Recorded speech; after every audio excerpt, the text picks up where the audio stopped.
Yo, Ed Henry. Ed Henry. Two first names. Ed Henry from D.C. showing up to say oh to the little people in New York City. Ed Henry, two first names. Parents couldn't make up their mind, so they called you Ed Henry. I got a first and a last name, Ed. Greg Gutfeld, not Ed Henry. Henry Ed. Do I call you Henry or do I call you Ed? I'm not quite sure. Oh, we're so pleased to see you here in New York. Why don't you go back to D.C. where you belong? Ed Henry. Ed Henry.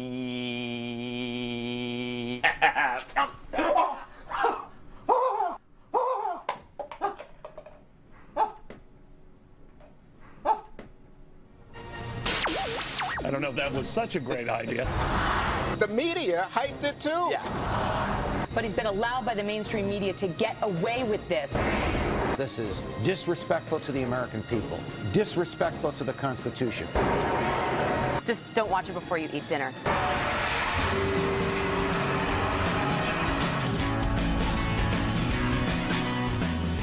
Hi, I'm Greg Gutfeld. Thanks for not watching House Hunters International.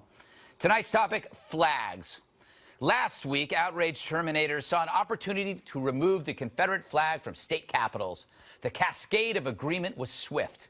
Was this initiated by sincere people disturbed by a divisive symbol, or full-time activists who saw tragedy as opportunity? I say both. For we do know this isn't just about a flag, but the left making the South dance for them. Never mind, it was the flag of the Democrats, and Democrats seemed fine with it. Hollings, Thurman, Byrd, Clinton, Gore. The Bubbas loved it in '92. Never mind that removing a flag will never prevent a massacre. If anything, it adds to the rebel image. Removing the flag is indeed symbolic, and maybe it is necessary, but a city run by a liberal, that's way more harmful than a piece of cloth. We are one country, and unity beats partitioned pride. If removing the flag from a capital makes the relatives of the Charleston victims feel at peace, then I'm with them 100%. But you can feel that way and also feel ire for an outrage machine bent on dissolving history. It's okay to ask, when is this going to end? For some are preoccupied with shaming the past because their present is so tedious. Identity pirates of today are just boars with bullhorns. And as their crusade demonizes a flag, many will simply raise it higher than before, but not as high as the rainbow flag flies now. This morning, the Supreme Court recognized that the Constitution guarantees marriage equality. In doing so, they've reaffirmed that all Americans are entitled to the equal protection of the law, that all people should be treated equally, regardless of who they are or who they love. And so I would like to extend my sympathies to gays everywhere, for you are no longer gay, you are miserable. Yes, now you get to partake in the wondrous tedium of marriage, the silent, thudding decline of surprise, the dead, silent restaurant meals after a squabble over drapes, the drunken flirtation with a stranger that sends you to the couch for the night, the thoughts of suicide as the in-laws approach. Equality, after all, isn't just about the good, but the bad. Marriage is awesome, but it's not always gay. So I welcome you to the world of wedded bliss. It's not easy, but nothing worth it ever is. Period. Joining me now, she's so sharp she can pop Zeppelins with her thoughts. Breitbart News contributor Sunnie Johnson. It's been a while. He's as salty as a sweatband on a pretzel. It's Imus in the Morning executive producer Bernie McGuirk. And she's only here because her Match.com date stood her up at Arby's. It's Joanne Nosuchinsky. It happens. Yes. So, Sunnie, you're black. Can you please speak for all black people? Is it time for the Confederate flag to come down? Or is this just some kind of agitation on top of other agitations? Well, I'm also very smart. So let me say, first and foremost, congratulations on your new show. Why, thank you. Putting your white privilege to the side and actually letting a black person on speaks wonders and values for that. So it's you reached my quota for the year. All right, so look, I don't have a problem with the flag. Symbols never, are not that important. I just would warn a person not to invite me to your house if you're flying the flag. Right. Because we're going to have some issues. You know, I want to say that I would have enough strength to just get back in my car and leave.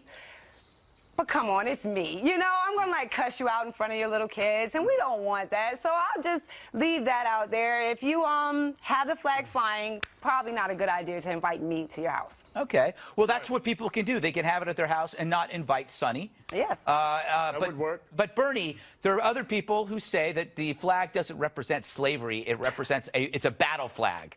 And that it's being somehow tarnished. Well, they can have that opinion. They have that right to have, and as Sunnie said, they can have it in their house, but just don't invite her. However, we can't forget that this whole thing, this issue came up in the wake of this horrible massacre, and this flag is flying outside the state capitol where the pastor was. He was a state senator. And his body actually had to be taken past the Confederate flag. Now, I was moved by those people at the arraignment of this animal who killed these people when they were forgiving him. And I thought, these are beautiful people. If they tell me that that flag offends them, then take it off federal property, government property. Look, my dad is an old crusty Irishman. An English flag to him, I remember back in the 90s buying a pair of Reeboks that had the Union Jack on it, and he threw me out of the house. So I can understand the feeling of how offensive it is to people. However, when you move on to wanting to ban movies like Gone with the Wind, or white people who say y'all except Justin Bieber, or people who play the banjos or the spoons, wanting to nuke Fort Sumter all over again, then we're getting a little too far. It's a good point, because, Joanne, the people like Rush Limbaugh are saying this flag attack is part of a bigger trend. You've got Louis Farrakhan saying get rid of the American flag. And this is happening as individual experience. Feelings are trumping a shared history. And so the activists and the media are casting doubt on all history, as if it's all dishonest. All of this stuff that we've read is dishonest. It should all go away. Or is this just an exaggeration? Completely. Well, I think that it's a group of people who actually want to do good. I think that when something like this, like a massacre happens, you want to solve a problem that's obviously there. But brooding over the past or trying to change those elements of it, you can't do. And it doesn't actively solve the problems of your present. I know. You know, I think about my exes all the time, but it doesn't get me a new boyfriend. That is so true. And there are so many exes. I'm sorry, but stupidity is stupidity, okay? It is a battle flag. If your side had won at the end of the battle, I would still be a slave. True. You are not making sense with that argument. You can hang it up. You sound stupid when you use it. You know, and it's sad because it's people that you're friends with that do it and can't understand why. I'm like, you call me your sister in liberty, but you would want the flag up. Like, have you lost your mind? I know. Right. So true. No, let's go to what Bernie just brought up to show you how absurd this issue has become. New York Post film critic Lou Lemonick called for Gone with the Wind to be put down like a dying dog. The film got 18 Academy Awards in 1939, but Lou says the flick romanticizes the Civil War. So just like that, dump it in the river. Now, is he right or is he a jerk? Some say he's a jerk. Note that some is me. Period. This is where legitimate arguments go into absurdity. Exactly. This can't. I mean, this could never stop. You could keep going. This is the slippery slope that people have been talking about. What are you going to do? Ban steel magnolias and Deliverance fried green tomatoes? No, not the tomatoes. I mean, it's ridiculous to take it down. This guy got the attention he wanted. I mean, let's just stick to the flag. The flag is offensive. I watched Gone with the Wind. I don't think in my mind I need to own slaves. They got their asses whooped back then. They were in abject poverty afterwards. I don't see the connection between this and the Confederate flag flying on state ground at all. But seriously, you have the internet. Yeah. Nobody is going to ban anything. Nothing is going to be taken away. There is never going to be a way you cannot find it. We are in a new age, a new time. You cannot gather all the flags and put them in one spot and burn them because they will make a graphic of the flag and it will still be there. They are not going to ban anything. They are not going to take anything away. And it's about time we stop fighting these frivolous fights and actually fight something that matters. One fight I would like to get on. Bring back the hoop skirts. The hoop skirts From are a Public delight. Land. They So really are. comfortable. Yeah, they really are. A lot of air gets under there, and especially if you're walking a lot. I would like that. By the way, Hattie McDaniel won an Oscar for Gone with the Wind. That was a big breakthrough in. That's true. You know, so this guy doesn't know what he's talking about. He didn't mention that in the article, but that's a fact. All right, but there is something I do want to ban. Let's talk about Casey Affleck's less talented brother. Remember the Family History PBS show that told Ben Affleck he had ancestors who owned slaves, and they edited that part out of at his request while keeping the good stuff in. Wow, so this means he enlisted in the Revolutionary Army in 1776? That's right. Your sixth great-grandfather volunteered to serve in the Patriot Army. Wow. He fought, Ben, in the American Revolution. Wow, that is incredible. It's so phony. So they actually put the new season on hold because of this cover-up. So my question is, if Ben's ancestors were slave owners, should we treat him like the Confederate flag? A direct connection to hate, and then get rid of him? Get him out of Batman? Should he give back his Oscar for Argo? Should all of his films be shelved? After all, we cannot separate the man from his past, can we? No, absolutely not. I think he should be forced to pay some sort of reparations at this point. And by the way, if that was Clint Eastwood or somebody else, some other right-wing actor, would they have afforded him the same treatment and said, okay, you know what, we'll take it out of the episode? Of course they wouldn't. It's a bunch of hypocrisy. But it's delicious, though. It's Ben Affleck, who's a pompous liberal, as you point out, and for it to happen to him, it kind of makes me feel good. Well, wouldn't the real problem be if he said, my ancestors were slave owners? Put that in. I want the world to know. Shouldn't we be more outraged by that than someone saying I'm a little embarrassed? No, I think you should have had to say that, look, I've changed. My family has evolved. I'm not a slave owner. Well, it's impossible. No, I'm serious. You don't even know how many people go back, black people go back on their family tree and find out they want to see, like, what area of Africa did I know your parents owned, your great-great-great-parents owned slaves, too. Yes, black people had slaves, too. And so that's some kind of history you want to leave out when you're yelling Black Lives Matter. Yeah. I want to, before we go to KT, I want to, let's talk about the Supreme Court ruling. Thoughts, Bernie? Oh, well, I have to tell you, Greg, I stayed in the city this weekend just so I could do your show, and I stayed with a friend down in Chelsea, and the party, the celebration was wild. Yes. Sunnie, so you win the right to marriage. Should you show some grace towards the opponents who, because of their religious convictions, are against it? Do you immediately just say, oh, they're just bigots, or do you say, you know, there have been centuries of tradition that they adhere to, and it's going to take a while for them to accept this? No, I said let them have their victory lap. Yeah. You lost. I mean, I don't understand when Republicans and conservatives are going to wake up. You're getting your butt kicked in every single arena. So, no, I'm not going to bash on them. They won. You lost. Now, what are you going to do different? And that's the point where we're at now. If you're not going to change anything, if you're not going to, you know, like your Supreme Court Justice, John Roberts, was given to you by a Republican. You felt so good about your compassionate conservative when you got him in office. So good that you're getting ready to put his brother back in office. Yeah, it's your fault. Take the whooping. Real quick. Yeah, they're overworked, these Supreme Court justices. Yes. Obamacare one day, gay marriage the next. Yeah. They might need some rest. Yeah. My feeling is marriage is a conservative.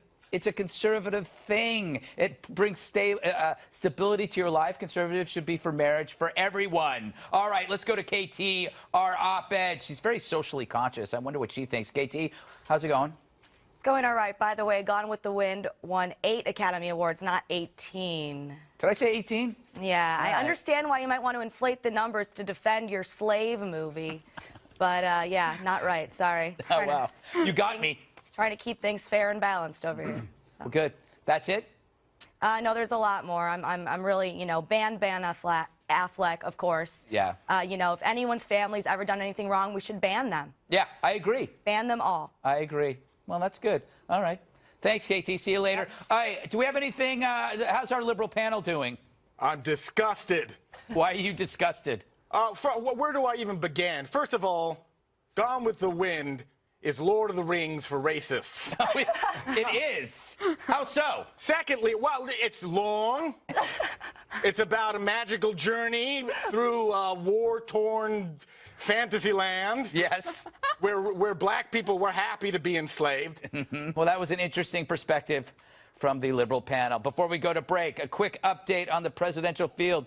Last I checked, it's up to now about 6,000 candidates. Behold our latest installment of our series that ponders the tough questions facing the candidates on the 2016 campaign trail. Coming up this week on the Campaign Trail 2016, Hillary Clinton continues her jam-packed fundraising tour. But if elected, what cities does she think should be destroyed first? Seattle, San Francisco, Los Angeles, Philadelphia, Houston, Cleveland, Denver, and Detroit. God bless you and God bless America. Plus, Jeb Bush hits the Midwest. But is he still making the outrageous claim that he can pass the person in front of him on a water slide? I know that it can be done because I've done it. Thank you all very much. And finally, Bernie Sanders rallies support in New England. But what are his thoughts on people who double-dip their chips at a party? I think that's a good thing. I applaud people who do that. Till next week on the Campaign Trail 2016.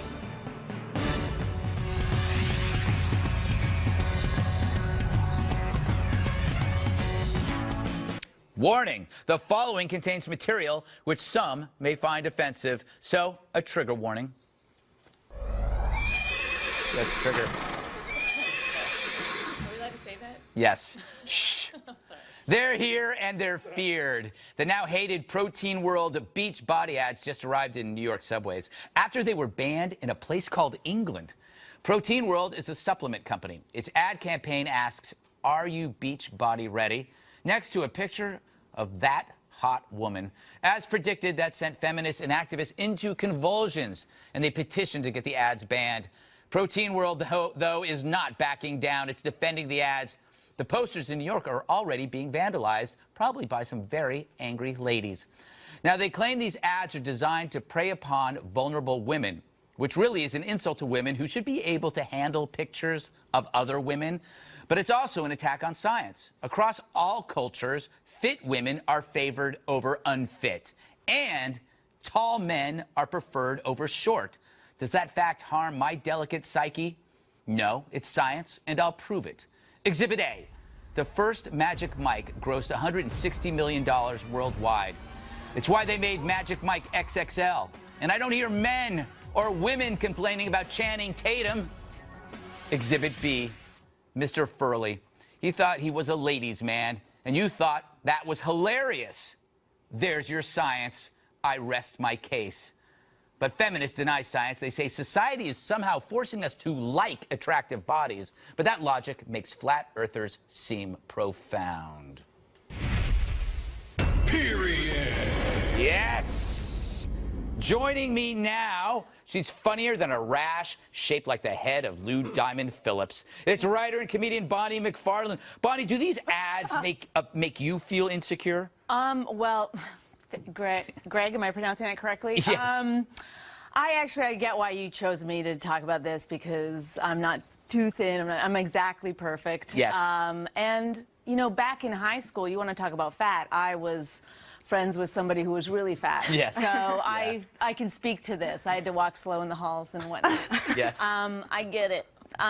You get it. It must have been hard for you to be friends with someone who was overweight. Well, I was only friends until I got in with the popular crowd. Right, right. And then you tossed her aside like a potato. I did not throw food at her. Oh, that's good. I wanted to make sure you did that. But I like the fact that everybody in high school always says that, you know, they always went after the bullies and protected the other kids that were picked on. I have a feeling you aren't that person. No, I only bullied one day out of my life, and it felt great. Really? And I feel like these are the stories that we're missing from this whole bully debate. What about, you know, the feel-good stories, the confidence that I gained? It's a self-esteem exercise, Yes. finding someone weak and then yelling at them. Yes. You know what kills me, Sunnie? Cosmopolitan calls these ads body shaming.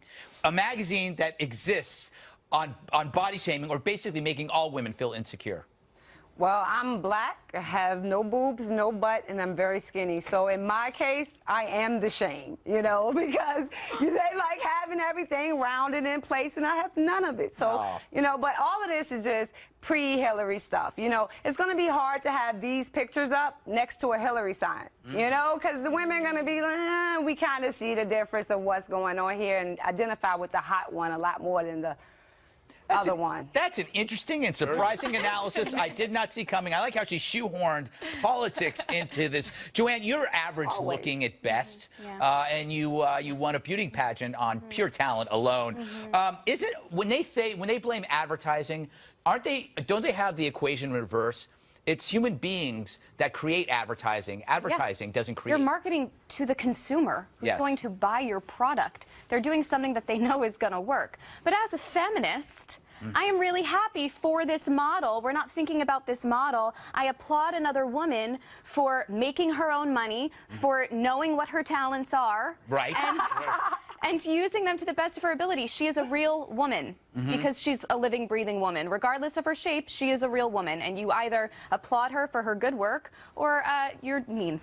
Right. She's absolutely right. These feminazis, as they are called, are actually body shaming this poor model. That's true. That's what they're doing. They are. And by the way, I like perky breasts, and I like tiny waists. Yes. And I don't mean you, by the way, Greg, when I am a tiny waist.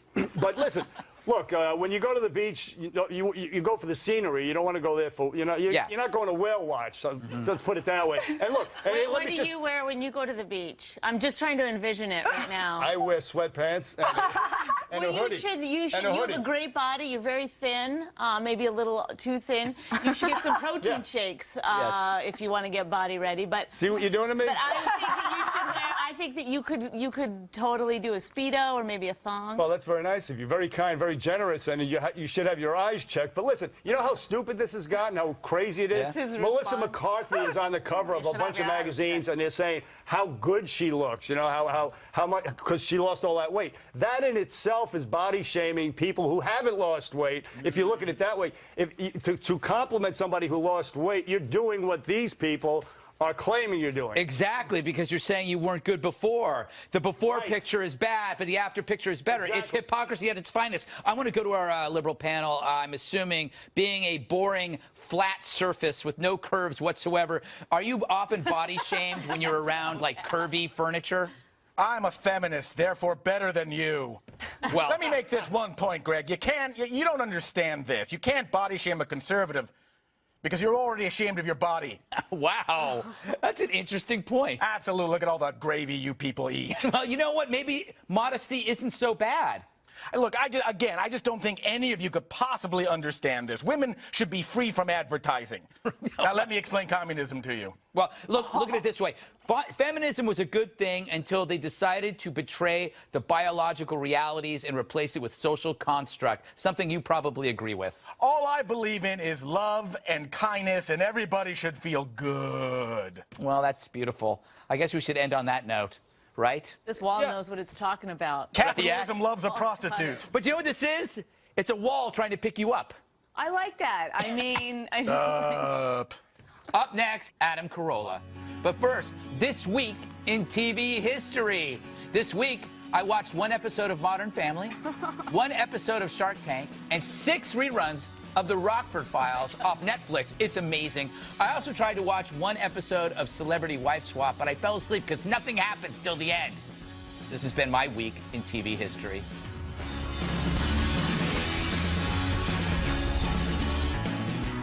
I love Adam Carolla, and in a weird, creepy way. His new book is called Daddy Stop Talking. I actually read it, which is unusual because usually I say I read books, but I really don't. But I read this one. It was good, really good. It may be the most honest book on marriage I think I've ever read. So we talked about the book, then we parted company, never to speak again. I thought when I was reading the book that it should have been titled Defense of the Earner. Because every point in the book is about how that you're an earner. Right. And you have to explain that to your wife, and you have to explain it to everybody. Does that make any sense? You know, society is taking this weird shift where it's like, it was Crazy Hair Day or Teacher Appreciation Day or Man Learn to Walk Upright Day or just any given Wednesday. And we're holding the whole thing at the school at 11:30. Yeah. Where were you? And it's like, I was at work. Yes. And then everyone's like, oh, well, that's got to be rough. No, it's not rough. No, it's got to be tough on the kids. Well, Yes, but them driving a brand new Tesla that costs 90 grand and living in a house that costs $3 million, that's not too tough on them because that needs to be connected to me not being there. And they somehow want us to apologize for not being there, and I won't do it. Yeah. Like you get a lot of this, you know. Well, Malcolm's dad was there. And little Nixon's dad was there, and Coltrane's dad, little blonde-haired kid. Coltrane's dad was there. No more Kevins or Freds. No. Franks, no Franks, no Mikes. Hell to the no. No, that's like, who cares? You got your kid, you name him Dave. There's 14 other kids named Dave on the same block. Yeah. Who gives a crap? Get a job and get out of the house. Exactly. I'm terrified of having children. I am, and I'm supposed to have them soon. You explain cogently why I'm terrified and why I should overcome that terror. But my terror is legitimate. Yes, but here's the thing. You should take on everything that terrifies you in life, unless it has to do with a bear. Right. In which case, then don't. Yes. But unless it has to do with a bear, do the terrifying things in life. Because if you think about it, philosophically, all the people you look up to did all those terrifying things. Right. That's why you're looking up to them. And change is always a good thing. I've always said that to people. You know, how many jobs have you been canned from where you went like, oh my God, the world is ending, and then at a certain point something else comes about, that an opportunity opens up? 3 times. 3 times. I've been fired 3 times. If I hadn't been fired, I'd still be doing magazines and writing about flat abs. Right. Which is suicidal. I'm so glad you feel this way because I've been asked to deliver some information. Yes. Remember, change is good. Yeah. You're gone. Okay. Gutfeld, hit the brakes. I would say to clean out your desk, but we've already done that, actually, while you were down here, so I'll be taking over. Another great idea. You call it the Ace Carolla condiment dinghy. Well, when you have kids, especially 2 kids, everything has to be in a 55-gallon drum. So you run out of room in the refrigerator, and I start getting PO'd because you open up the mayonnaise thing, and there's enough to get half a BLT at the bottom, but I have this huge tanker in there, and I'm like, if you could just do a thing where it had a little appendage that you could just just take your knife and put it into the dinghy and just have like a little escape hatch. Yes. Snap it off. It should be you should be able to unscrew the bottom off and then just go like that. Anything but the huge mayonnaise container or mustard container, which has mayonnaise and mustard all around it, so you don't know if it's full or not, almost completely empty, taking up the entire fridge, when in Africa, there's kids that don't even have Dijonnaise. No, that's the real crime. Forget about regular mayonnaise. Exactly. And as far as kids go, throw money at the problem. Yeah. Don't try to fix it. Yeah, just throw money at it. Yeah, no, and don't have kids when you're 19. Yeah. Have kids when you can afford it. I think I've solved that problem. I put it off long enough. Yeah, it's time. It's time, maybe. Next time I see you, you better be showing. I will. Coming up, Joanne's got a report on summer vacation.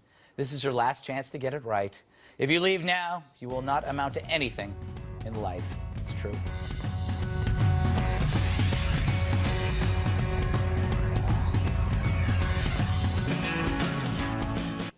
So now was supposed to be the part of the show where I would discuss the recent advances in feeding third world countries and eradicating persistent disease that plague their populations.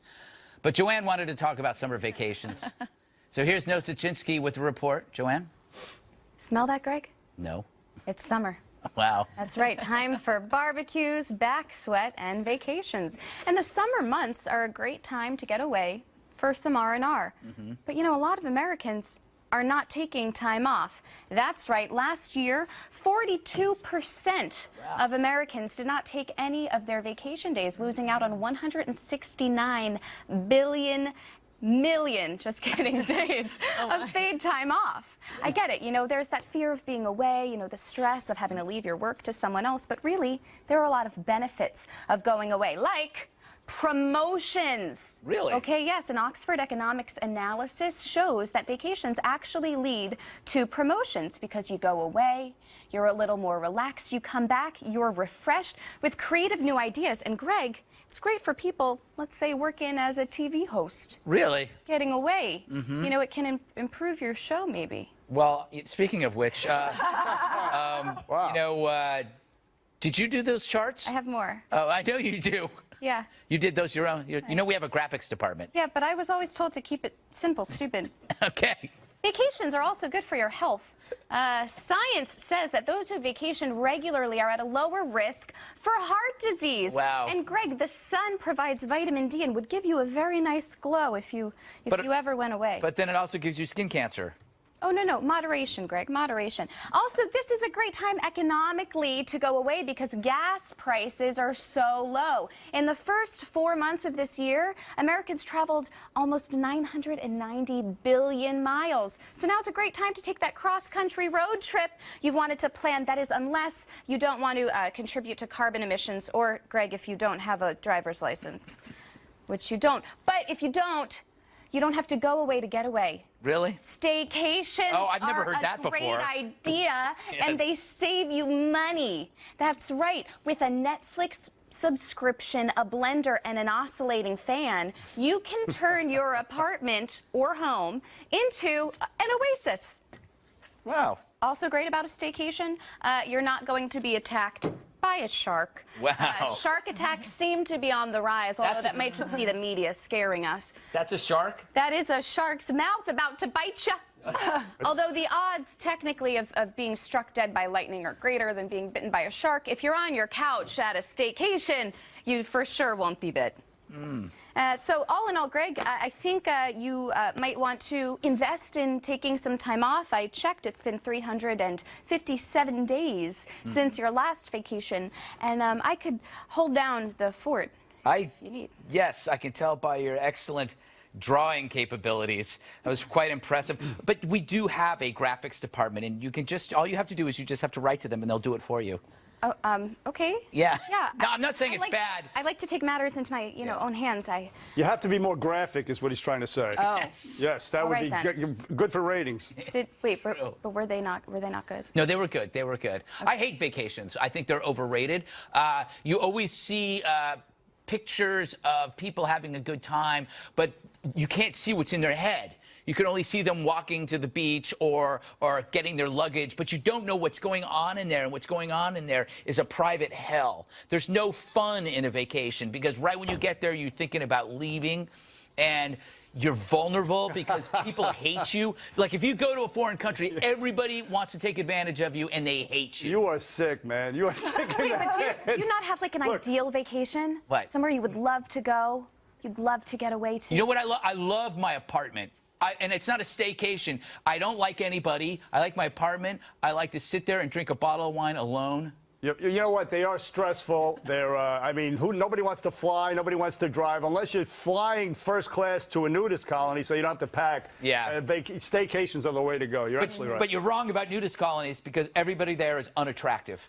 Only unattractive people take their clothes off because they're not spending anything. And you know this. You spend something when you're good looking. Good looking people know when they take their clothes off, that's actually a consumer product. You're actually giving something. But when you're a nudist, when you take your clothes off, it's not like you're transferring wealth at all. So then why do you keep going to the nudist column? Why do you repeat this It's behavior? a project of mine. By the way, I want to bring in the liberal panel on this. Where do you vacation? I imagine it's the Great Wall.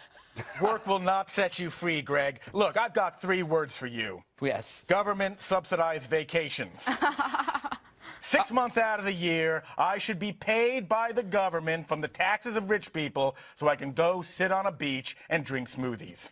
Where do you start with the rich people? At what point? You know, rich people making, 40 grand or more a year. Okay. And then we take that money, and then who gets the vacations? Me, everyone, all of us liberals. Okay. All right. Coming up, the rock band U2. Not here, but somewhere, I imagine. But for us, op-ed, Katherine Timpf's up next to break down the show, so stick around. Stick-arounders.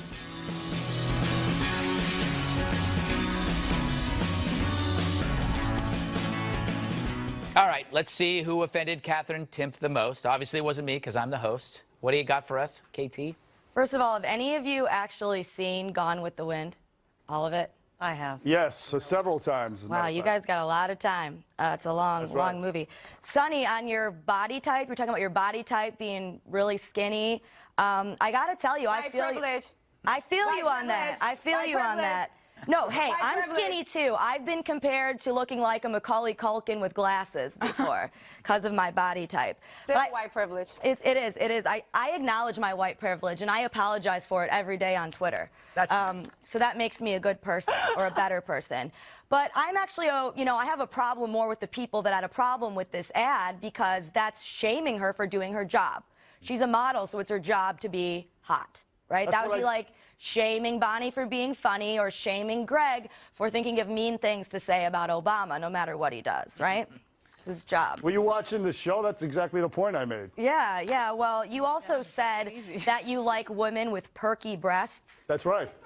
Question. Yes. Why did you think anybody wanted to hear that? You know, if I wanted a blonde with goofy glasses to yell at me, I'd go home to my wife. You know what I'm saying?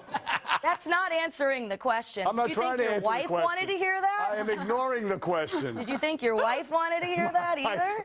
My wife is not going to be watching. Oh, man, this you have show. a lot to learn. You have a lot to learn.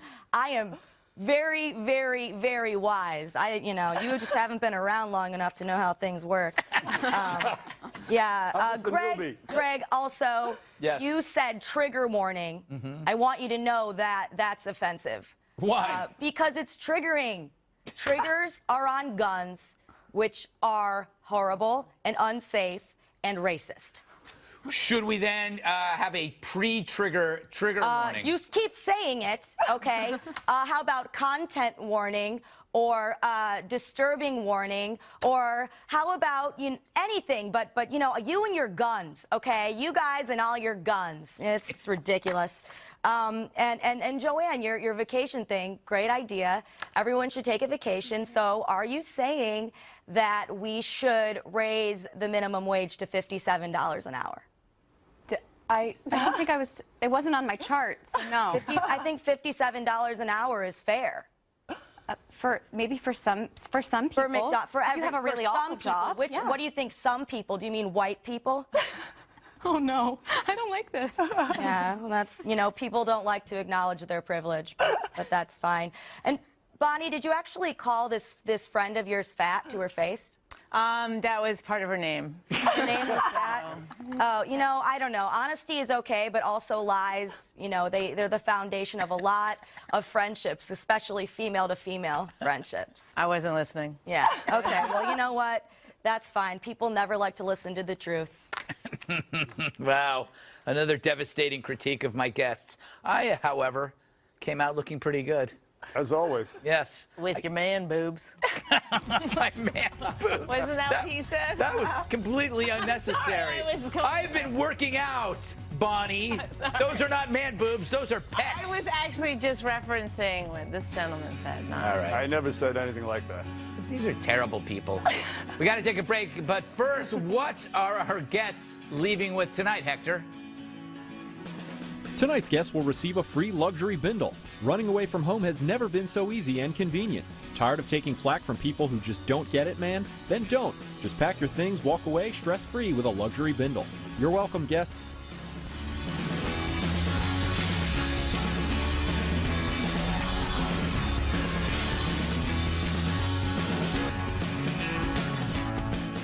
It's time once again for Hard Evidence. That's our epic true crime series examining one of the most insane cases of all time. It's about a desperate man named Trevor in a tale that involved prison breaks, witness intimidation, conspiracy theories, dangerous animals, and a chase that spanned decades. Here's the third installment of our 52-part series.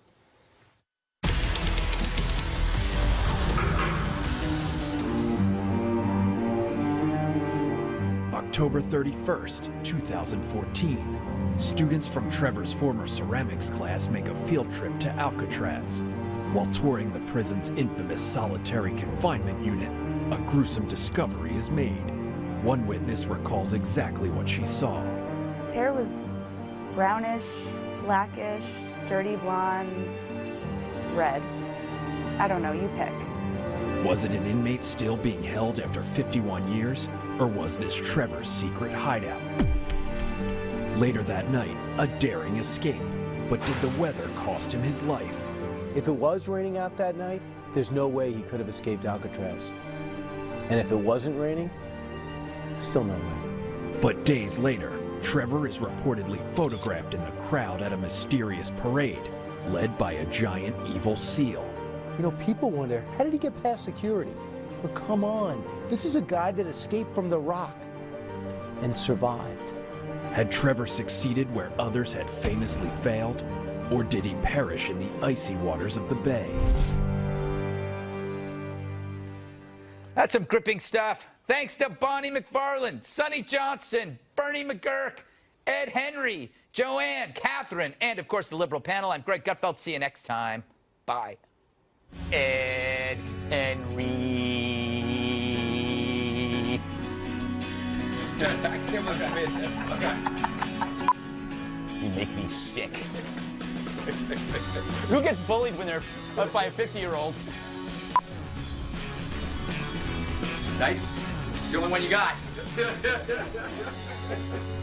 It's gonna have to work. It's gonna.